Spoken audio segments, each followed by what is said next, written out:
तो भगवान की अनुपम कृपा जिस पर होती है, उसके हृदय में भगवान स्वयं ही भक्ति बनकर के अवतरित हो जाते।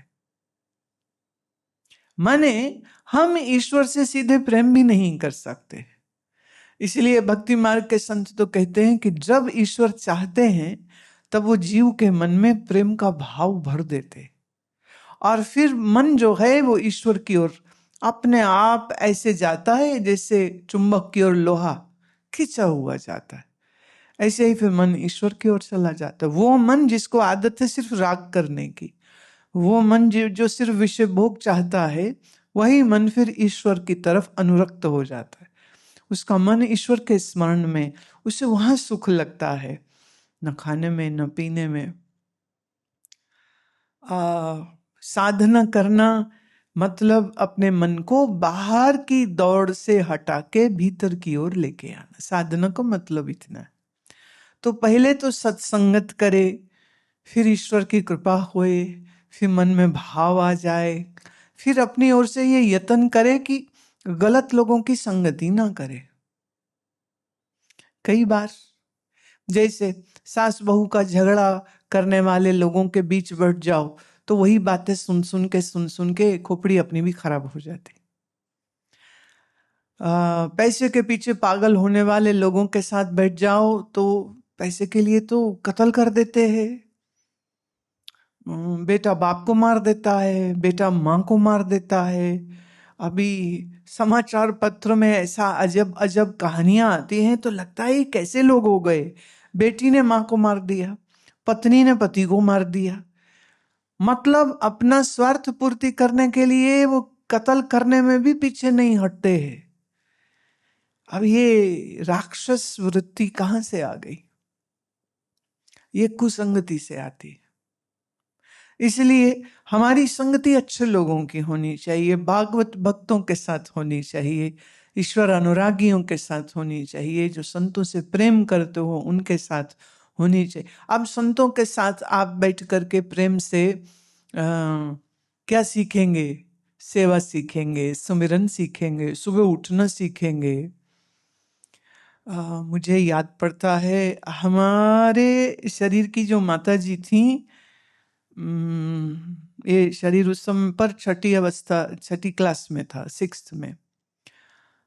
तो हमारे पड़ोस में एक महात्मा आए जो सुबह 5 बजे, सर्दी के दिन, और सुबह 5 बजे वो सत्संग करते थे। पर थोड़ा अजब तरीका था उनका कि 5:05 पे वो कुंडा लगवा देते थे, लॉक करा देते थे दरवाजे को कि अब कोई नहीं आ सकता। तो आप 5 बजे तक पहुंच गए अंदर तो पहुंच गए, नहीं तो बाहर। और सर्दी के दिन, दिसंबर के, तो पहले तो पता नहीं चला माँ कब जाती सुबह। लेकिन एक दिन शाम को मैंने देखा छत से खेलते हुए कि पड़ोसी के आंगन में कुछ लोग बैठे हैं और एक ऊंचे पलंग पे बैठे हैं। तो लगा ये क्या कर रहे हैं, तो थोड़ा सुना। तो जितना सुना मुझे अच्छा लगा। खैर मैंने फिर माँ से कहा कि अब तू कल जाएगी तो मुझे भी लेके जाना। अब छठी के में क्या उम्र, 12 तो माँ उठा देती थी कि चलो, 4:30 उठा देगी, नहा धो लो, नहा के जाना है। तो नहाए, कपड़े पहने और भाग के गए कि 5 बजे दरवाजा नहीं तो बंद हो जाएगा। 1 दिन सुना, 2 दिन सुना, 3 दिन सुना, 4 दिन सुना, और फिर तो माँ उठे इसके पहले मैं उठ जाती थी। 4 दिन माँ ने उठाया, फिर खुद उठने लग गई।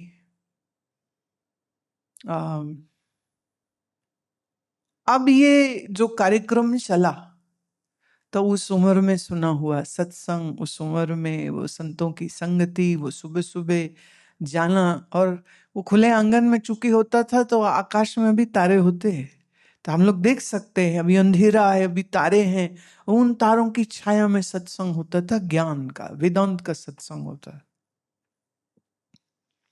इतना मजा आया उसको सुनने में कि स्कूल की पढ़ाई तो छूट गई, यही याद रह गया फिर तो। वो बीज जो सत्संग में जाने से पड़े, तो माँ उठती है तो उसको देख के मैं उठी, माँ जाती है तो हम गए, माँ ध्यान करती तो हम बैठ के ध्यान करते, माँ कीर्तन सुनती है तो हम लोग सुन रहे हैं। तो उस समय पर सुना हुआ वो कीर्तन हो, वो गुरबाणी हो, वो कथा हो, वो भागवत हो, वो उपनिषद की कथा, जो कुछ भी सुना वो हर चीज बैठ गई ना अंदर। फिर आपके जो साथी हैं जो जाते थे वहां पर, फिर वो सब दोस्तों हो गए। अब उम्र में बड़े हैं सब मेरे से, पर वो अपने दोस्त से लगते हैं। तो जब सत्संग नहीं भी हो रहा था तब भी दोपहर में, कभी शाम में, ये 3-4 लोग सब इकट्ठे बैठ जाते, और क्या सुना था या क्या ग्रंथ है जिसको हम पढ़ सकते हैं, तो वो पढ़ाई शुरू हो जाती थी। तो सुनने का संस्कार संस्कार जो आया, तो उस संस्कार ने एक को देख के दूसरा, दूसरे को देख के तीसरा, मैंने साधन क्या क्या हो सकते हैं।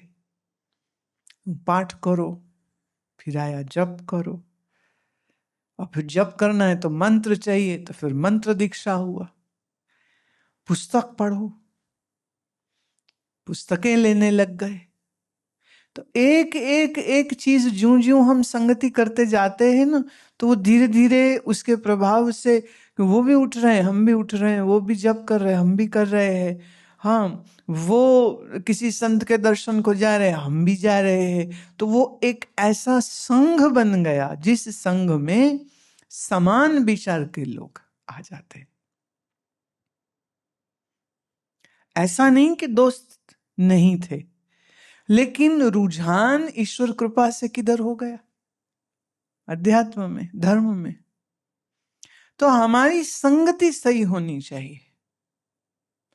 और हमारे पुराणों में तो इतने सारे उदाहरण मिलते हैं कि सारी जिंदगी कुछ नहीं किया व्यक्ति ने, बुढ़ापे में आके सत्संग किया, पर ऐसा रंग लगा भक्ति का, ईश्वर कृपा हो गई। अब ईश्वर कृपा के लिए कोई ये नहीं कि बचपन में करे तो ही है और जवानी में करे तो ही है। वो कहते किसी उम्र में कर ले वो भी ठीक है। जब जागे तो भी सवेरा, जब होश आ जाए तो ईश्वर चरण अनुरागी हमारा मन बन जाए, इससे उत्तम क्या हो सकता है। बिल्कुल सत्य है, ये पूर्व के पुण्य के बगैर संभव नहीं, ये ईश्वर की कृपा के बगैर संभव नहीं, ये किसी महात्मा के दर्शन आशीर्वाद के बगैर संभव नहीं। तो ये 3 चीजें अगर हमारे जीवन में हैं, माने एक संत का संग है, दर्शन है और सत्संग है और ईश्वर की कृपा है, तो सारी कृपाएं जब मिल जाती हैं तो जीवन में साधना अपने आप ही आ जाती। फिर कोई कहे चलो गप्पे मारते हैं, निंदा करते हैं, चुगलियां करते हैं, तो लगा है पागल है तू, तुम अपना समय खराब करो, हम नहीं करेंगे। क्योंकि चला बाजार घूम के आते हैं, वो तुम जाओ, जाना आना कुछ चाहिए तो है नहीं, हम क्यों जाएं, तो हमें इच्छा नहीं, आप जाओ। तो धीरे धीरे क्या है, बाहर की दौड़ कम होने लग जाती है, उतना उतना मन अंतर्मुखी होने लग जाता है।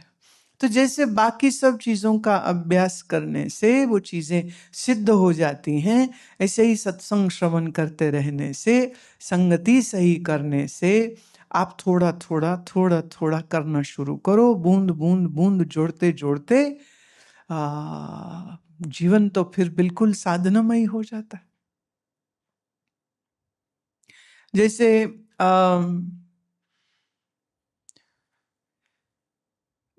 कुछ समय पहले मैंने ये कहा कि मंत्र अनुष्ठान सब लोग करें।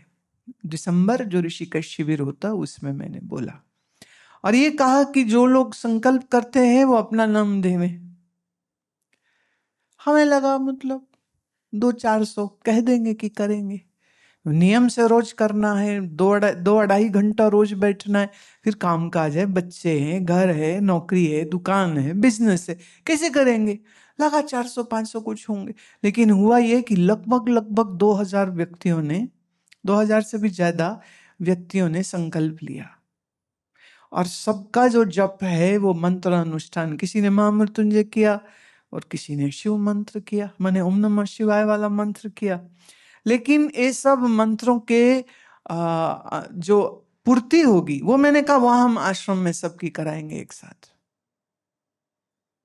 और सब जप करने वाले जब यहाँ पर एक साथ इकट्ठे हुए और सब लोगों ने उसका जो दशमांश है उसका होम किया, अब आप सोचिए क्या जबरदस्त वो, कितना शक्तिशाली वो वातावरण, क्या उसका वाइब्रेशन रहा होगा।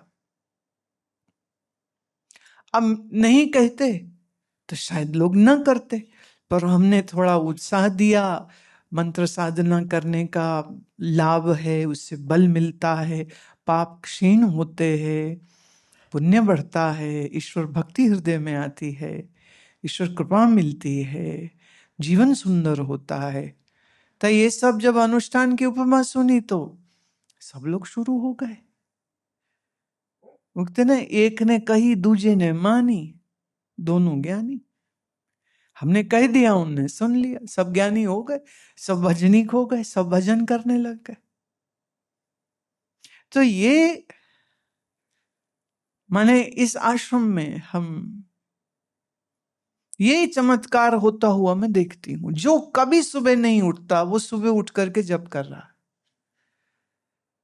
जो नियम से कोई चीज पालना नहीं कर सकता है वो नियम का पालन कर रहा है। जो कभी सुबह 4 बजे नहीं उठ रहा वो यहाँ 4 साढ़े 4 उठ करके सुबह मंदिर में आरती के लिए पहुंच जाता है। जिसने कभी उपवास नहीं किया वो यहाँ आकर के उपवास करना सीख जाते हैं, और उसके जो इतने जबरदस्त लाभ होते हैं वो एक अलग विषय है। जो स्वास्थ्य लाभ है वो अलग विषय है, लेकिन मन में संयम को लाने का संकल्प करना भी तो बहुत बड़ी बात है।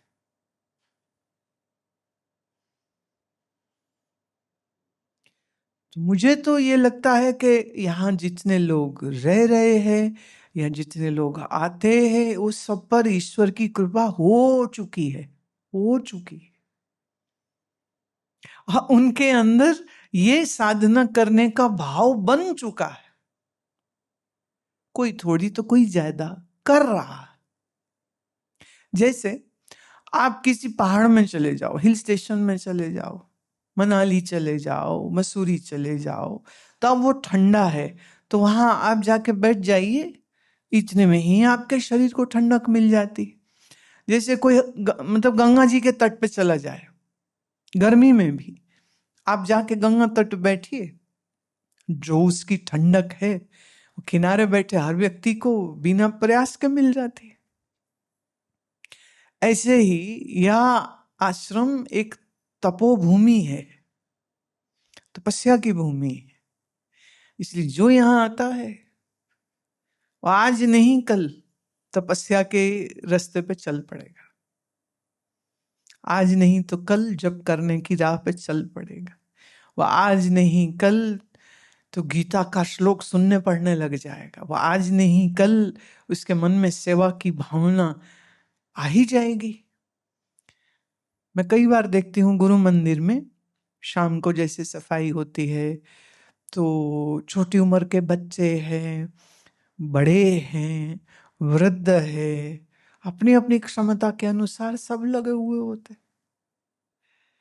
चूंकि इतने पेड़ हैं तो उतने पत्ते गिरते हैं। फिर मैं देखती हूँ वो अपने आप से मन में सेवा का भाव आता है तो पत्ते हटा रहे हैं और मजे से हटा रहे हैं और गुनगुना रहे हैं, भजन गा रहे हैं अथवा जप कर रहे हैं, और झाड़ू लगा, घर में जिसके 10 नौकर हैं वो भी झाड़ू लगाने का आनंद ले रहा। तो जैसे हिल स्टेशन पे जाते ही ठंडक मिल जाती है, ऐसे ही आप जब यहाँ आकर के रहते हैं, आपने लिखा आपको 8 दिन हो गए, तो 8 दिन यहाँ जो प्रवास किया उस प्रवास से मन के अंदर जो शुद्ध भावनाएं, शुद्ध विचार, शुद्ध जो एक सुंदर काव्यात्मक मन होने लग जाता है। जो चीजें सारी जिंदगी नहीं सोची मन उसके बारे में अब सोच रहा है। कभी साधना नहीं करी, आज मन पूछ रहा है क्या करूं, कैसे करूं, क्या अच्छा है। तो ईश्वर कृपा, सत्संग और हमारा संकल्प, 3 चीजें जब साथ आती हैं तो साधना का भाव वो आपके अंदर आ गया। अब आप ये कर सकती हैं, जैसे सुबह मंदिर में आरती तो होती है, उसके बाद बैठ करके, चाहे वहीं मंदिर में बैठ करके करो, अपने हाथ से माला लीजिए और आपका जो भी इष्ट मंत्र है उस इष्ट मंत्र के साथ उसको भाव से वह मंत्र का जो जप है वह आप करते जाइए।